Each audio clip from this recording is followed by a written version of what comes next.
আমরা জানি যে মেঘ যখন কালো হয় বৃষ্টিটাও খুব বেশি হয়। কালো মেঘ দেখলো, বলল যে এটাই আমি চাই। সাথে সাথেই গায়েব থেকে আওয়াজ এলো যে মেঘ তুমি চেয়েছো এটা গজবের, একটু সময় অপেক্ষা করো। প্রিয় মুসল্লি ভাইরা, মেঘ আস্তে আস্তে কওমে আদের ওই বসতির দিকে অগ্রসর হতে থাকলো।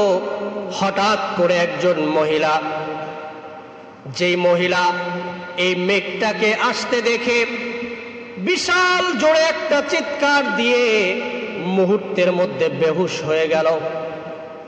তার যখন হুঁশ ফিরে এলো, তার জাতির মানুষেরা বলছে, কি জন্য, কি কারণে তুমি বেহুশ হয়ে গেলে? তখন ওই মহিলা বলল, এই মেঘের মধ্যে আমি আগুনের শিখা দেখতে পেয়েছি, যার মধ্যে আমি দেখলাম বিশাল বিশাল দেহ বিশিষ্ট মানুষ, যারা এই আগুনের শিখাগুলিকে টেনে টেনে এই আমাদের দিকে অগ্রসর হয়ে আসছে।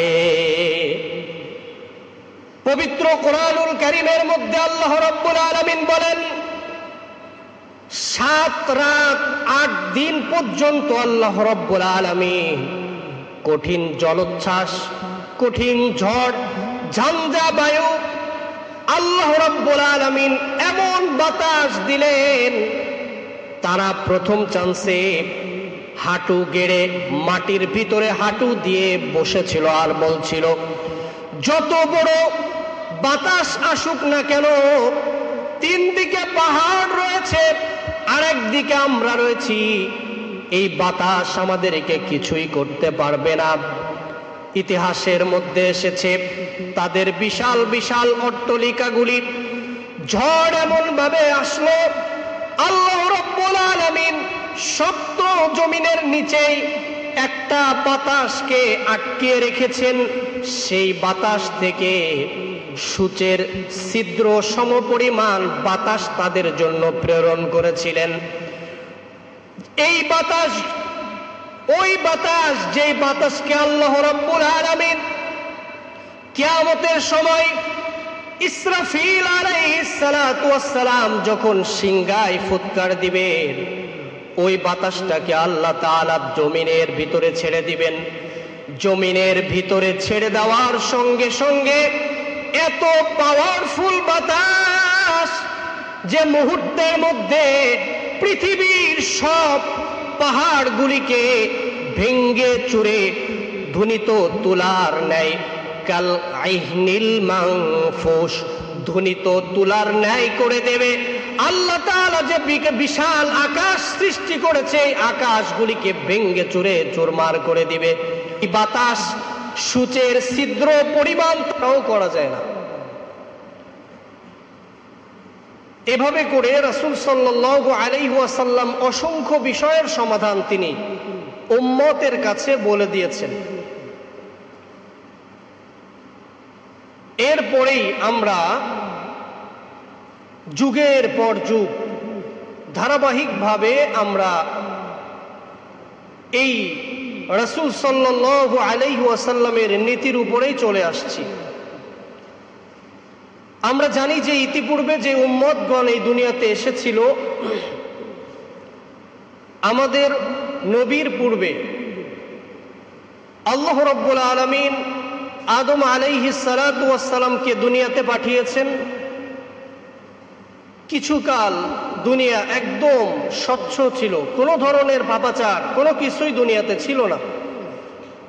হঠাৎ করে হাবিল কাবিলের ঘটনা ঘটে গেল। এটাই পৃথিবীতে মানব জাতি আসার পর সর্বপ্রথম পাপ কাজ। এরপরে ধারাবাহিকভাবে চলতে থাকে। তারা শয়তানের ধোঁকায় একটা পাপ কাজ করেছিল, কিন্তু তারা পরিপূর্ণভাবেই আল্লাহ তাআলার দাসত্ব করত। আস্তে আস্তে শয়তান বিভিন্নভাবে মানুষের মাঝে মূর্তি পূজার সূচনা করে দিল। দীর্ঘ ইতিহাস, ওদিকে যাওয়ার সুযোগ নাই। তো এভাবে করে পৃথিবীতে পাপাচারের সূচনা হয়েছে। আর আল্লাহ রাব্বুল আলামিন একজন মহামানবকে পৃথিবীতে পাঠিয়েছেন। কখনো কখনো মহামানবকে পৃথিবীতে পাঠিয়ে আল্লাহ রাব্বুল আলামিন গাইডলাইন হিসাবে আসমানি কিতাব নাজিল করেছেন। আবার কখনো কখনো গাইডলাইন হিসাবে আসমানি কিতাব নাজিল করে নাই, তবে পূর্ববর্তী যে আসমানি কিতাব ছিল সেই কিতাবের তারা অনুকরণ করেছে। রাসূল সাল্লাল্লাহু আলাইহি ওয়াসাল্লাম দুনিয়া থেকে চলে যাওয়ার পর এই দুনিয়াতে নবুয়তি নিয়ে কোনো নবী এই দুনিয়াতে আসবে না। একজন নবী আসবেন যিনি ইতিপূর্বে নবী ছিলেন, তিনি নবী হিসাবে নয় বরং আসবেন রাসূল সাল্লাল্লাহু আলাইহি ওয়াসাল্লামের উম্মত হিসাবে সৌভাগ্য অর্জন করার জন্য। তো পূর্ববর্তী উম্মতগণ তারা যখন পাপাচার করতে করতে সীমা লঙ্ঘন করে ফেলত, ওই সময় নবীগণ তারা আল্লাহ তাআলার কাছে বদদুয়া করত যে আল্লাহ, এই উম্মত এদেরকে কোন নবী 400 বছর, কোন নবী 500 বছর, কোন নবী 800 বছর, কোন নবী 900 বছর, কোন নবী 950 বছর, কোন নবী 1000 বছর। ইয়া কওমি ইবুদুল্লাহ মা লাকুম মিন ইলাহিন গায়রু, হে কওম তোমরা এক আল্লাহর ইবাদত করো, আল্লাহ তাআলা ছাড়া আর কোনো মাবুদ নাই। এভাবে করে সম্বোধন করে তিনি প্রত্যেকটি নবী তার কওমকে ডেকেছেন। তো দেখা গিয়েছে যে দীর্ঘ সময় ডাকার পরে যখন তারা আল্লাহ তাআলার দিকে ফিরে আসে নাই, তখন আল্লাহ রাব্বুল আলামিন তাদেরকে গজব দিয়েছেন। আমাদের নবীর পূর্বে যেই কওমগুলিকে আল্লাহ তাআলা ধ্বংস করেছেন, তাদের উপরে গজব নাজিল করার সিস্টেম ছিল এমন যে গজব যখন আসতো তখন তারা সমূলে ধ্বংস হয়ে যেত, একদম ওই জাতিটাকেই আল্লাহ ধ্বংস করে দিত। কিন্তু এই গজবের ধারাটা চেঞ্জ হয়েছে শেষ নবী হযরত মুহাম্মদ সাল্লাল্লাহু আলাইহি ওয়াসাল্লামের পর থেকে। রাসূল সাল্লাল্লাহু আলাইহি ওয়াসাল্লাম দুনিয়া থেকে পরকালীন জগতে সফর শুরুর পূর্বেই তিনি প্রচন্ডভাবে কাঁদতে থাকলেন। ইয়া উম্মতি ইয়া উম্মতি, মুখ থেকে শুধু এই শব্দটি তিনি উচ্চারণ করছিলেন। আল্লাহ রাব্বুল আলামিন তার বান্দার মনের যে কথা এটা তিনি আগে থেকেই জানেন, তারপরেও আল্লাহ তাআলা বান্দার থেকে, তার মাখলুকের থেকে ওই কথাটাকে শুনতে তিনি পছন্দ করেন। এজন্য তিনি জিবরিলকে আবার পাঠালেন যে জিবরিল যাও, আমার হাবিব কেন কাঁদছে, তিনি এত চিন্তিত কি কারণ, এই কারণটা জেনে আমাকে বলো। হাবিবুল্লাহ কাঁদছে। হাবিবুল্লাহ কাঁদলে আল্লাহর কাছে এটা অনেক অনেক বেশি কষ্টের। আমি আগেও একদিন হয়তো বলেছিলাম যে হাবিব আর খলিল এই দুইটার মধ্যে পার্থক্য আছে। পৃথিবীতে যত নবী রাসূল এসেছে, দুইজন নবী রাসূলের ক্ষেত্রে বন্ধু এই শব্দটা যোগ আছে। একজন হলো খলিলুল্লাহ, আরেকজন হলো হাবিবুল্লাহ।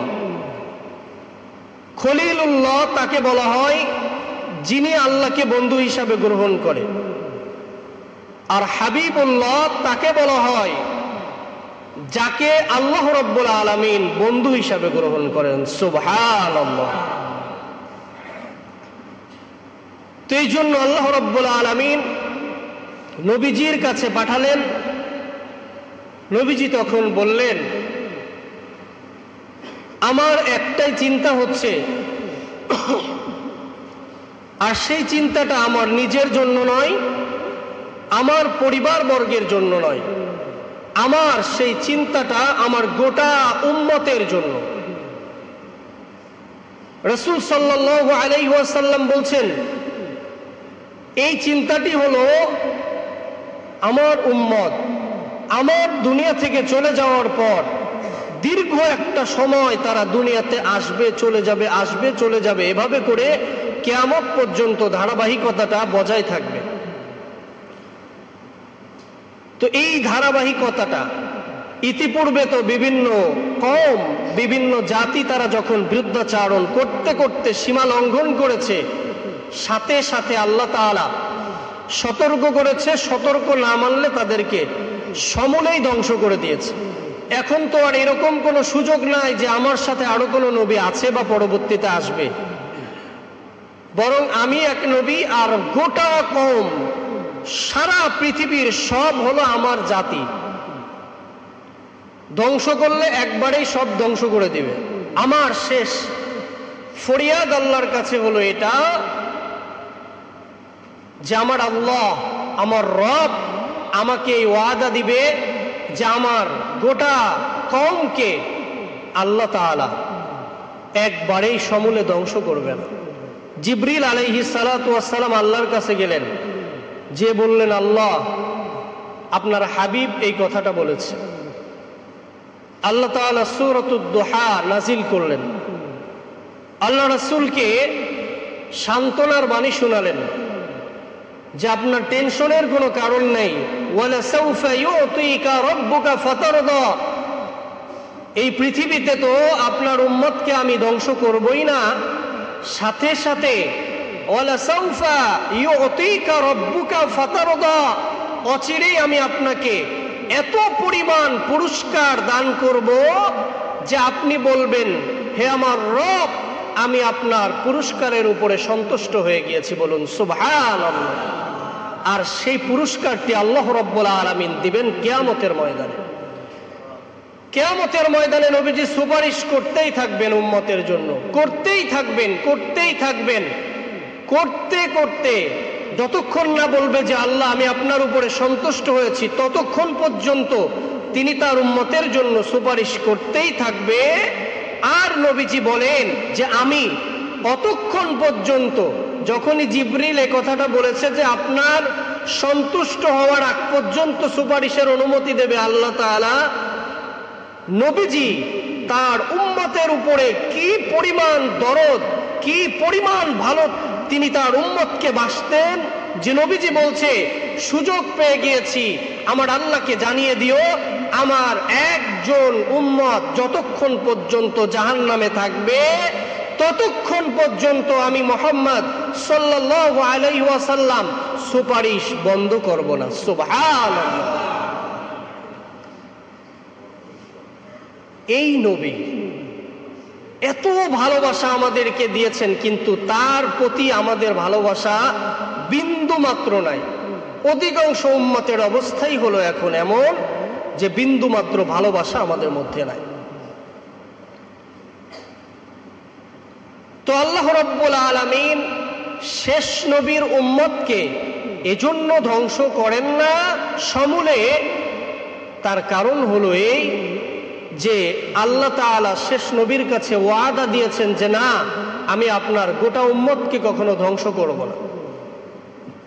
যদি তাই না হতো, আমরা যেই পরিমাণ বিরুদ্ধাচারণে লিপ্ত হয়ে গিয়েছি তাতে আমাদের ধ্বংস অনিবার্য ছিল। অনেকে প্রশ্ন করতে পারেন, হুজুর কি বলেন আপনি, সমাজে কত ভালো মানুষ আছে এখনো 5 ওয়াক্ত নামাজ পড়ে, কত পীরের মুরিদ আছে, এরপরে কত আলেম আছে, এরপরে কত তাবলীগের সাথী আছে, এরপরে ইসলামের বিভিন্ন ধারায় যারা কাজ করছে, কত মানুষ আছে, তারা তো থাকতে আল্লাহ তাআলা গজব দিতে পারে না। বিষয়টা এরকম নয়। বিষয়টা হলো এমন, সমাজে অন্যায় পাপাচার যখন বেড়ে যায়, অন্য মুসলিম যারা এটাকে বোঝে যে এটা পাপ কাজ, এটাকে বাধা দেওয়া উচিত, শক্তি সামর্থ্য থাকার পরেও তারা এটাকে প্রতিহত করে না, অথবা কমসে কম তারা মুখ দিয়ে এটাকে প্রতিবাদ করারও চেষ্টা করে না। আল্লাহ তাআলা বলে যে ধ্বংসের সময় উভয়কেই ধ্বংস করব। যখন ধ্বংসের সময় আসবে, খারাপটাও ধ্বংস হবে, ভালো যেটা জিকির করতেছে ওইটাকেও ধ্বংস করব। কারণ দায়িত্ব কর্তব্য, নবী নাই, নবীর অবর্ত মানে নবী নাই, যখন নবীর অবর্তমানে দায়িত্ব হলো উলামা ইকরামের। এখন উলামা ইকরাম যদি হালুয়া রুটি, এরপরে ভালো ভালো সুন্দর খাবার যা খেলে মুখে রস রস দেখা যায়, শরীরে চর্বি টস টস করে, এমন দাওয়াত খেয়ে বেড়ায় আর সুন্দর সুন্দর আলোচনা করে যা মুসাল্লির গায়েও লাগে না, যার থেকে মুসাল্লি শুধরানোরও চেষ্টা করে না, এই ধরনের আলেম থাকলে আল্লাহ তাআলা এক কিঞ্চিত পরিমাণ এই সমস্ত আলেমদের প্রতি দয়াও করবেন না। পাপী মরে 10 ঘর নিয়ে এই সমস্ত আলেমরা নিজেরা ধ্বংস হয় এবং গোটা জাতিকে ধ্বংস করে। তো এই জন্য বর্তমান সমাজ পাপাচারে ছেয়ে গেছে। আপনারা দেখেন, আমরা ব্যক্তি জীবন থেকে শুরু করে রাষ্ট্রীয় জীবন পর্যন্ত প্রত্যেকটা ক্ষেত্রে, প্রত্যেকটা সেক্টরে, সব জায়গাতে পাপাচার আর পাপাচার, প্রত্যেকটি জায়গাতে পাপাচার, নির্ভেজাল, ভেজাল মুক্ত এমন একটা জায়গা আপনারা আমাকে দেখাতে পারবেন না। বলবেন যে হুজুর, আমি একজন একেবারে খাঁটি ব্যবসায়ী,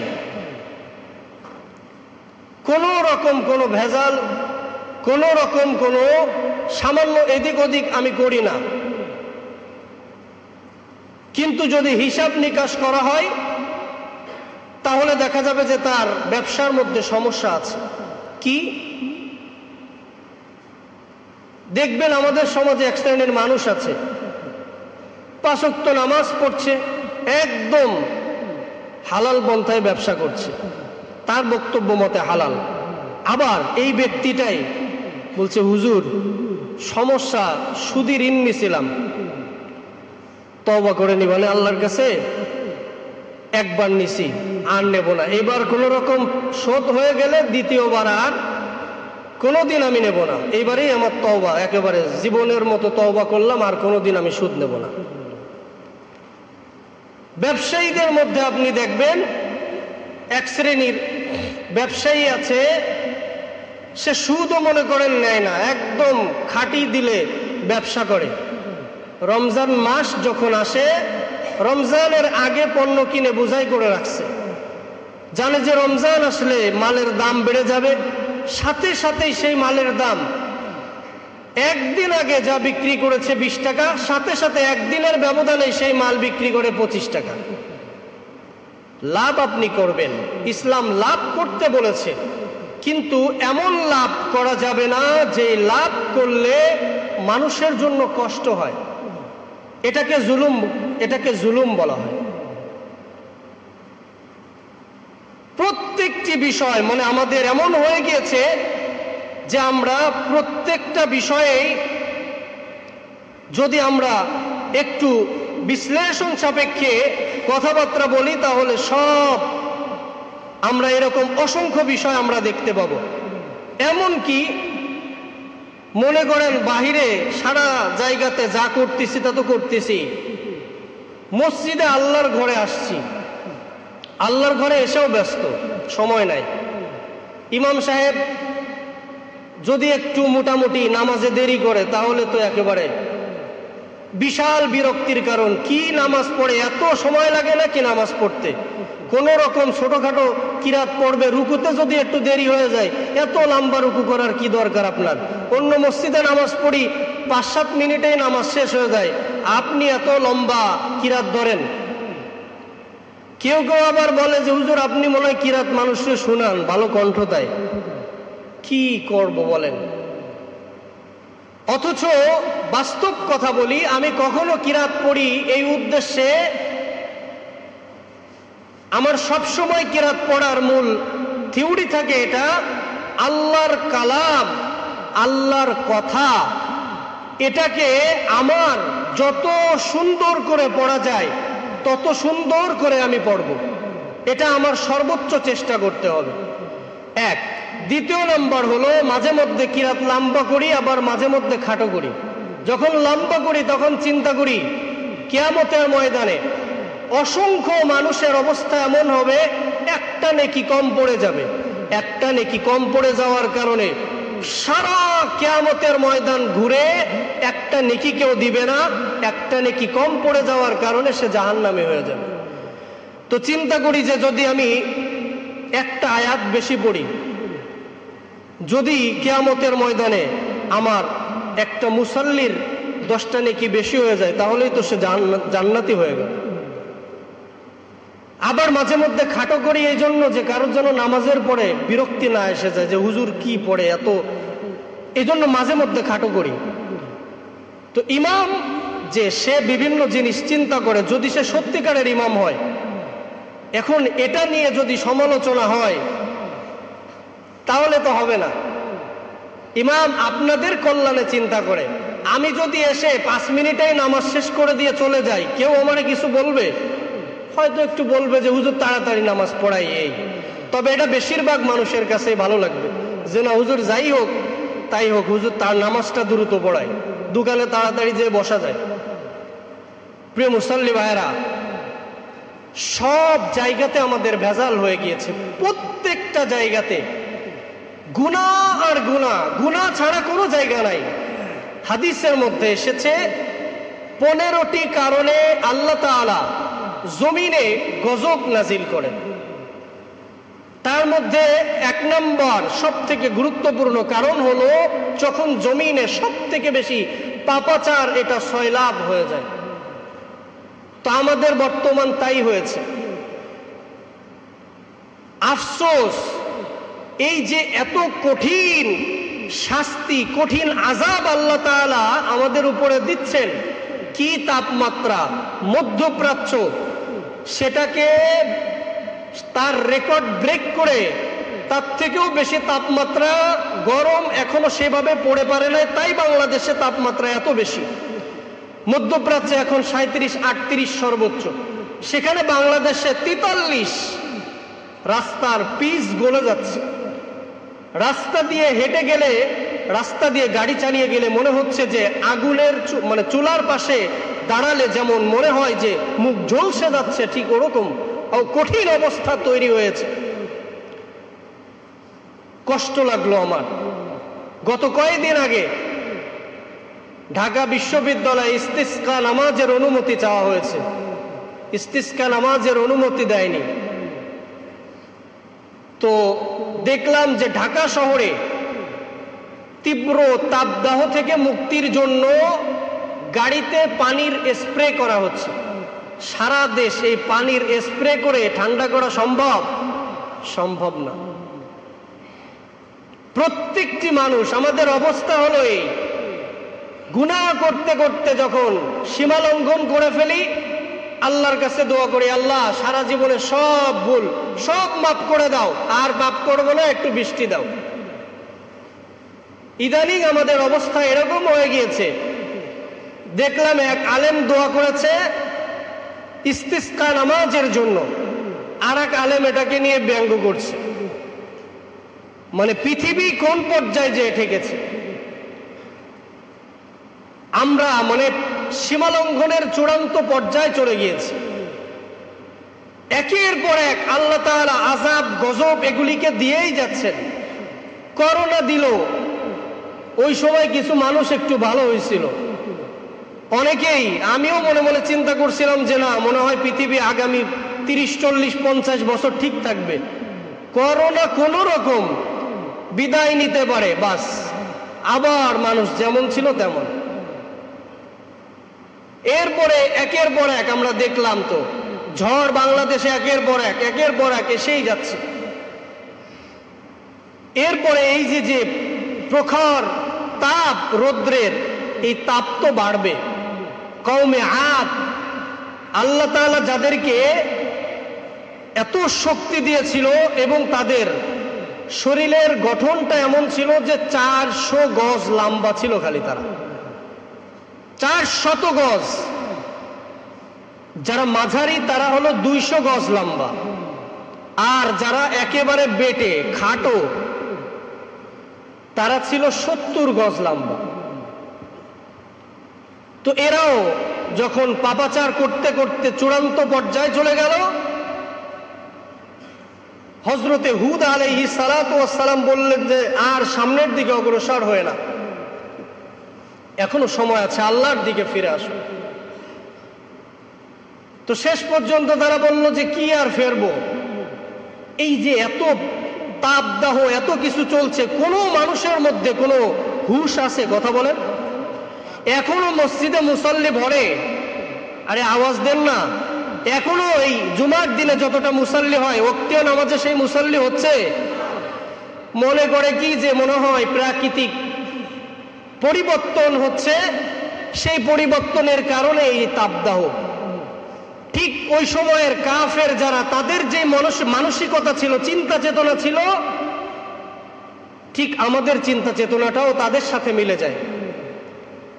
তো তারা বলেছিল যে না, এ প্রাকৃতিক দুর্যোগ, যখন আরেকটু বিপদ আপদ আমাদের পরে আসবে তখন আমরা আল্লাহর কাছে দোয়া করব। আল্লামা ইবনু কাসির রহমতুল্লাহ আলাইহি তিনি কসাসুল কোরআনের মধ্যে লিখেছেন, একটানা 3 বছর যাবত কোনো বৃষ্টি নাই। 3 বছর বৃষ্টি না হলে খরার কারণে ফসল হয় না, কিছু হয় না। বুঝে ফেললো যে অবস্থা তো খারাপ। তারা একটা দল পাঠালো কাবা শরীফে যে দোয়া করার জন্য। তারা বাইতুল্লাহকে সামনে রেখে দোয়া করলো, আমরা যেরকম করি। দোয়া করার পর আল্লাহ তাআলা 3টা মেঘ দিলেন আকাশে, লাল, সাদা আর কালো। আল্লাহ তাআলা কোন জায়গাতে রৌদ্র দিয়ে গজব দেন, আর কোন জায়গাতে আবার বৃষ্টি বন্যা দিয়ে গজব দেন।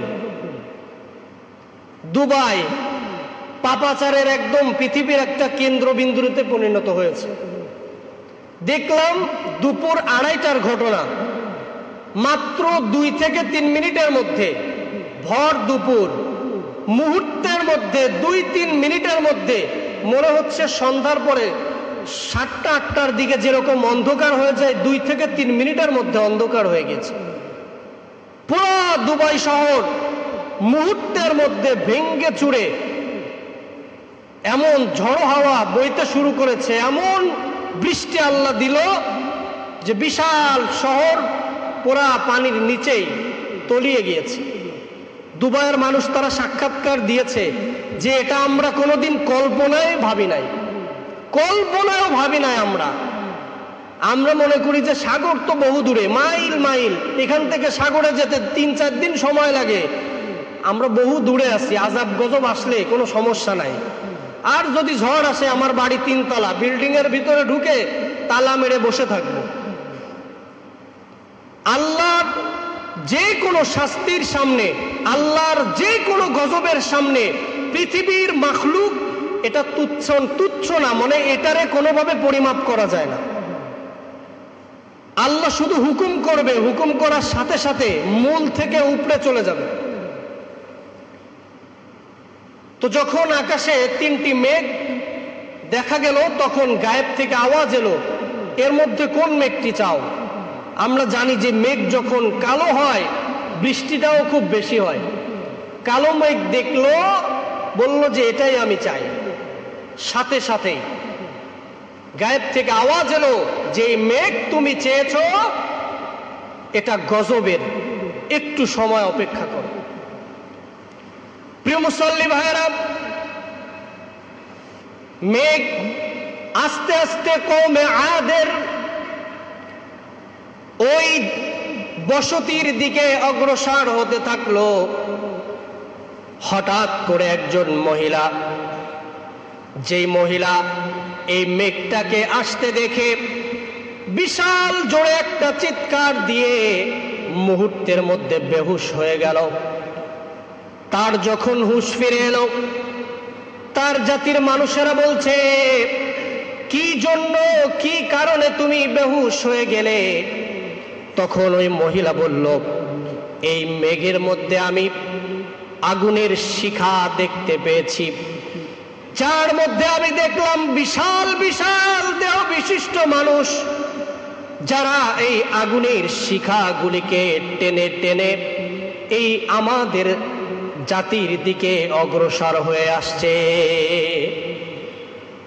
পবিত্র কোরআনুল কারীমের মধ্যে আল্লাহ রাব্বুল আলামিন বলেন, 7 রাত 8 দিন পর্যন্ত আল্লাহ রাব্বুল আলামিন কঠিন জলোচ্ছ্বাস, কঠিন ঝড়, ঝঞ্ঝা বায়ু, আল্লাহ রাব্বুল আলামিন এমন বাতাস দিলেন, তারা প্রথম চান্সে হাঁটু গেড়ে মাটির ভিতরে হাঁটু দিয়ে বসেছিল আর বলছিল, যত বড় বাতাস আসুক না কেন, 3 দিকে পাহাড় রয়েছে, আরেক দিকে আমরা রয়েছি, এই বাতাস আমাদেরকে কিছুই করতে পারবে না। ইতিহাসের মধ্যে এসেছে, তাদের বিশাল বিশাল অট্টালিকাগুলি ঝড় এমন ভাবে আসলো, আল্লাহ রাব্বুল আলামিন শক্ত জমিনের নিচেই একটা বাতাসকে আটকিয়ে রেখেছেন। সেই বাতাস থেকে সূচের ছিদ্র সমপরিমাণ বাতাস তাদের জন্য প্রেরণ করেছিলেন। এই বাতাস, ওই বাতাস, যেই বাতাসকে আল্লাহ রাব্বুল আলামিন কিয়ামতের সময় ইসরাফিল আলাইহিস সালাতু ওয়াস সালাম যখন সিংহায় ফুৎকার দিবেন, ওই বাতাসটাকে আল্লাহ তাআলা জমিনের ভিতরে ছেড়ে দিবেন। জমিনের ভিতরে ছেড়ে দেওয়ার সঙ্গে সঙ্গে এত পাওয়ারফুল বাতাস যে মুহূর্তের মধ্যে পৃথিবীর সব পাহাড়গুলিকে ভেঙ্গে চুরে ধ্বনিত তুলার ন্যায়, কাল আইহনিল মানফুস, ধ্বনিত তুলার ন্যায় করে দেবে। আল্লাহ তাআলা যে বিশাল আকাশ সৃষ্টি করেছে, এই আকাশগুলিকে ভেঙ্গে চুরে চুরমার করে দিবে। ওই আকাশ, ওই বাতাস সূচের ছিদ্র পরিমাণ। এখনো সময় আছে, যদি পূর্ববর্তী ওই সমস্ত কম থেকে, জাতি থেকে আপনারা শিক্ষা গ্রহণ না করতে পারেন, এখনো যদি আপনার বাড়ির মধ্যে বক্সে ডিজে গান বাজে, এখনো যদি আপনি 5 ওয়াক্ত নামাজ ঠিক মতো আদায় না করেন, এখনো যদি আল্লাহ তাআলার বিধিবিধানগুলিকে যথাযথভাবে পালন না করেন, তাহলে খুব শীঘ্রই আল্লাহ তাআলার ভয়ানক কঠিন শাস্তির জন্য অপেক্ষা করেন। আপনি নিজেও মরবেন, আরো 10 জন মানুষকে নিয়েও মরবেন। আল্লাহ তাআলা আমাদের সকলকেই পিছনের জীবনের জন্য তওবা করে একেবারে সারা জীবনের জন্য ইসলামের পথে ফিরে আসার তৌফিক দান করুন।